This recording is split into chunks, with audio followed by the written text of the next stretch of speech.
স্বচ্ছতা ও দ্রুততার সাথে শূন্য পদে সরকারি কর্মচারী নিয়োগ, প্রশাসনিক সংস্কার কমিশন গঠন, শক্তিশালী পাবলিক সার্ভিস কমিশন গঠন এবং বেসরকারি সার্ভিস রুল প্রণয়ন সহ সর্বত্র প্রশাসনিক কাঠামোর কার্যকারিতা এবং জবাবদিহিতা নিশ্চিত করতেও সরকার দৃঢ় প্রতিজ্ঞ।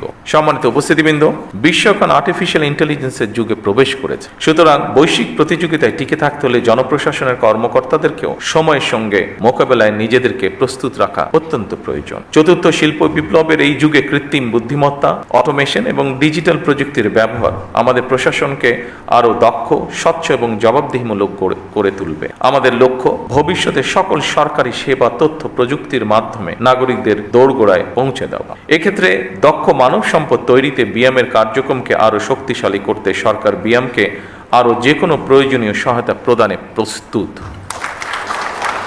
পদ্মা সেতু, মেট্রো রেল এবং এলিভেটেড এক্সপ্রেসওয়ে নির্মাণের গর্বিত অংশীদার বসুন্ধরা সিমেন্ট। প্রতিযোগিতামূলক বিশ্ব ব্যবস্থায় ব্যবসা বাণিজ্যের প্রসার এবং সহজীকরণে single window clearance, one stop service প্রতিষ্ঠা এবং সম্পূর্ণ ডিজিটাল কর্মপ্রবাহ তৈরি করে আধুনিক বিশ্বের উপযোগী করে সরকারি সম্পাদন ব্যবস্থাকে ঢেলে সাজানো প্রয়োজন। আমাদের উন্নয়ন দৃষ্টিভঙ্গি হতে হবে অন্তর্ভুক্তিমূলক, টেকসই এবং মানবিক। আমরা একটি বাংলাদেশ গড়তে চাই যেখানে উন্নয়নের সফল সমাজের প্রতিটি স্তরে ধীরে ধীরে পৌঁছবে। বৈষম্য কমে আসবে, এক পর্যায়ে ইনশাল্লাহ থাকবে না। নারী এবং যুব সমাজ উন্নয়নের মূল চালিকা শক্তি হিসাবে প্রতিষ্ঠিত হবে এবং অবশ্যই পরিবেশ সংরক্ষণ ও জলবায়ু সহনশীলতা আমাদের প্রতিটি নীতির অংশ হবে। সম্মানিত সকল উপস্থিতিবৃন্দ, আপনারাই নীতি নির্ধারণ এবং নীতি বাস্তবায়নের মধ্যে সেতু বন্ধন। আপনাদের সততা, কর্মদক্ষতা এবং দায়বদ্ধতাই সরকারের সাফল্যের অন্যতম ভিত্তি।